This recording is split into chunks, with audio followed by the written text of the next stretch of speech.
Amen. Please be seated.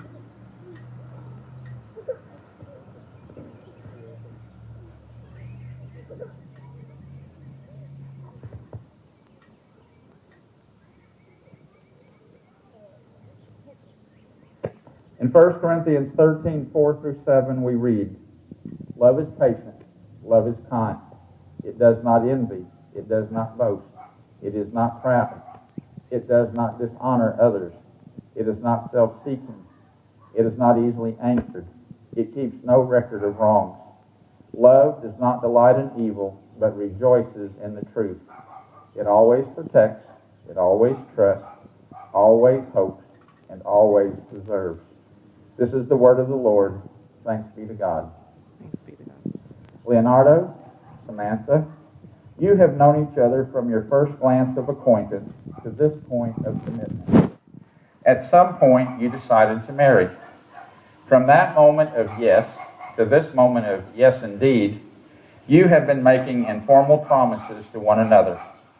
All of those conversations that were held riding in a car, over a meal, or just enjoying time together, all of those sentences that begin with, "when we're married," and continued with, "I will," and "you will," and "we will," all of those late night talks that included "someday," and "somehow," and "maybe," all of those promises that are unspoken matters of the heart, all of these common things and more are the real process of a wedding. The symbolic vows that you are about to make are a way of saying to one another, "You know those things that we've promised and hoped and dreamed. Well, I meant it all, every word." Look at one another and remember this moment in time. Before this moment, you have been many things to one another, friends, companions, and even teachers, for you have learned much from one another in the time you have been together. And now you shall say a few words that will take you across the threshold of life, and things will never quite be the same between you again. For after these vows, you shall say to the world, "This is my husband, this is my wife."